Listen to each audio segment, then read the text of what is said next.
નમસ્કાર, આપ જોઈ રહ્યા છો સ્પાર્ક ટુડે ન્યૂઝ. આંતરરાષ્ટ્રીય મહિલા દિવસ નિમિત્તે ઓમ શ્રી શક્તિ સેવા ટ્રસ્ટ સેવાસી વડોદરા વિનુદાદા અંબાડાવાલાના માધ્યમથી સંઘર્ષી મહિલાઓને સન્માનિત કરવામાં આવ્યા હતા. સાથે નવી પેઢીના યુવતીઓ માટે એક સાંસ્કૃતિક કાર્યક્રમ ગોપી પાર્ટી પ્લોટ ખાતે સેવાસી પ્રિયા સિનેમા રોડ સેવાસી ખાતે ઉજવવામાં આવ્યો હતો. એમાં વિવિધ સંઘર્ષી મહિલાઓના પ્રવચનો અને દેશભક્તિ ગીતો સાથે કાર્યક્રમ કરવામાં આવ્યો હતો. આ કાર્યક્રમમાં ડૉક્ટર શર્મિષ્ઠાબેન સોલંકી, MS યુનિવર્સિટીના પ્રોફેસર, વડોદરા મ્યુનિસિપલ કોર્પોરેશન પ્રાથમિક શાળાના સદસ્ય, પૂર્વ કોર્પોરેટર શ્રીમતી પૂર્ણિમાબેન આયરે, પ્રીતિબેન પ્રીતિ હેર એન્ડ કેરના સંસ્થાપક ગૌરવ પુષ્પાબેન એન પરમાર, ટ્વિંકલબેન પરમાર ઉપસ્થિત રહ્યા હતા અને કાર્યક્રમ નિહાળી આશીર્વચન પાઠવ્યા હતા. રામનગર સોસાયટી અને અર્બન 8 પ્રિયા સિનેમા રોડ પર આવેલ વિદ્યાર્થીઓ દ્વારા સ્વાગત ગીત, દેશભક્તિના ગીતો રજૂ કરવામાં આવ્યા હતા. સાથે સાથે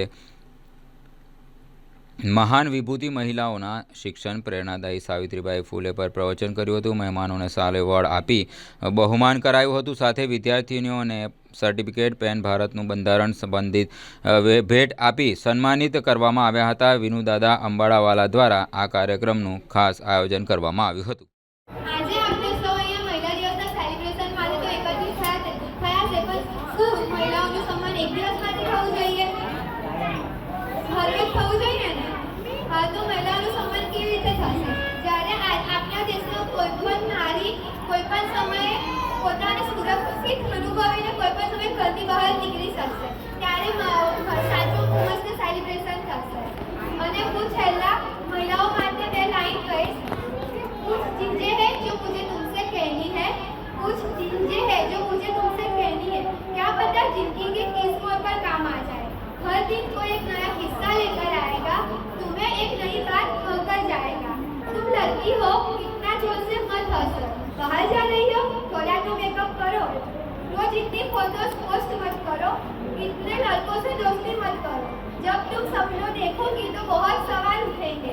कोई तुम्हारे लिए गाड़ी का दरवाजा खोलेगा तो कोई तुम्हारे लिए दरवाजा बंद भी कर देगा. पर सुनो, कोई तुम्हें कुछ भी कहे, तुम्हें अपने सपने देखने हैं. कभी लगे कि दुनिया की सभी बंदिशें, इल्जाम और पाबंदियां सही है, फिर भी तुम अपने सपनों को ही चुनना. तुम अबला नहीं हो, रानी नहीं हो, तुम अप्सरा हो. तुम अपने उसूल खुद बनाना. दुनिया वाले हमेशा तुम पर उंगली उठाएंगे ही.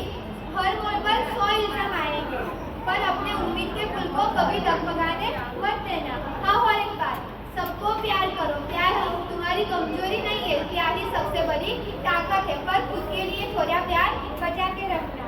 सच बोलने से कभी मत डरना और सवाल पूछने से कभी मत हिचकिचाना. दिल खोलकर जीना और मन भरकर हंसना. और सबसे पहले खुद की सुनना, क्योंकि तुम अबला नहीं हो, रानी नहीं हो, तुम अप्सरा हो. तो આજે આપણે સૌ અહીંયા મહિલા દિવસના સેલિબ્રેશન માટે ભેગા થયા હતા અને આપણો કાર્યક્રમ ખૂબ સરસ રીતે પૂર્ણ થયો. તો તમે સૌ અહીંયા પધારે એના માટે હું ખૂબ ખૂબ તમારા સૌનો આભાર વ્યક્ત કરું છું. Thank you so much. Pushpaben પણ ગરીબ વિદ્યાર્થીઓને દર વર્ષે તેજસ્વી તારલાઓનો સન્માન કાર્યક્રમ રાખે છે.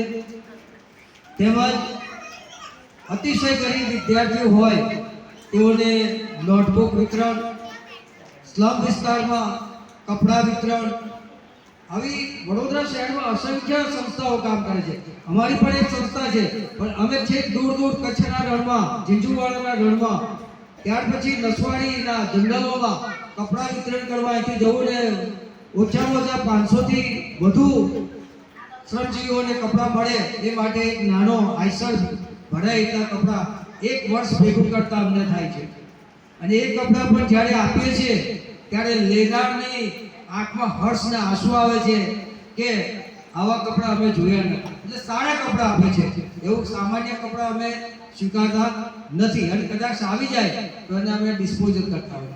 એટલે આ કપડાં બનાવવા માટે અમારી ટીમ, અમારી સાથે દિલીપભાઈ, રાજેશભાઈ, જગદીશભાઈ તેમજ કિરણભાઈ ખૂબ સહયોગથી કપડાં કલેક્શન કરવું, દૂર દૂરના વિસ્તારોમાંથી લાવવા અને એને પેકેજિંગ કરવું એ ખૂબ જ છે.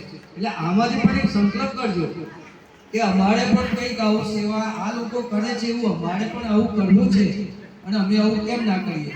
અને ના કરીએ એવું બને જ નહીં. તમે એક સોસાયટીમાં એકત્રિત થાઓ, મહિલા મંડળ બનાવો, અને મહિલા મંડળો ઘણા ચાલે છે, સરકાર ઘણી સ્કીમો ચલાવે છે અને આપે છે, પરંતુ એનાથી આપણે અજાણ છે. ત્યારે નાની સંસ્થા બનાવીને આપણે મોટી સંસ્થા સાથે જોડાઈ જુઓ તો કામ થાય. હું પોતે કહું છું, હું રાજેશભાઈની સાથે ઘણી વાર ઘણા પ્રોગ્રામમાં એમની સાથે જઈ અને પ્રેરણાદાયક ઘણા કાર્યક્રમોની રૂપરેખા હું લખી રાખું છું. તો આપણે પણ આમાંથી કોઈ પણ એક મહિલા સંકલ્પ કરજો આજે કે મારે પણ મારી સોસાયટીમાં એક નાનકડું સેન્ટર ઊભું કરવું છે. અને એ સેન્ટર એવું છે, આપણે પૂછલીવાનું નથી કરવાનું.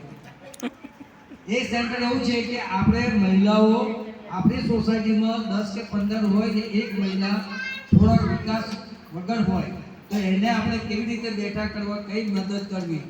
માનો કે હમણાં અમે રિક્ષાઓ ગયા વર્ષે અપાઈ 35 ભાઈઓને, તો એક જૈન પાવનધામ જૈન સંસ્થા મારફતે કર્યું તો આજે મારા વિસ્તારમાં 4 યુવાનો પગભર થઈ ગયા.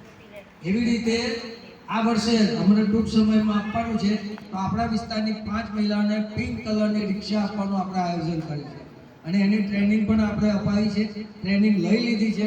ટૂંક સમયમાં આપણે સોસાયટીમાં પણ લતાબેન આવે છે, આપણે સોસાયટીમાંથી પણ એક લતાબેન કરીને છે, એમનો પણ રિક્ષામાં ડ્રોમાં નંબર લાગી ગયો છે, એ પગભર થઈ જશે ટૂંક સમયમાં. એવી રીતે બિલમાંથી જલ્પાબેન અને કલ્પનાબેન બે નણંદ ભોજાઈ છે, એમને પણ રિક્ષામાં ડ્રો લાગ્યો છે. તો આ સંસ્થાઓ કામ કરે છે. કોણ કરે છે? પગભર કરવાનું. તો આપણે પણ એક એવી નાનકડી યોજના બનાવીએ અને એ યોજનામાં કંઈક પગભર થાય. એ જ રીતે આજે હું સંકલ્પ સાથે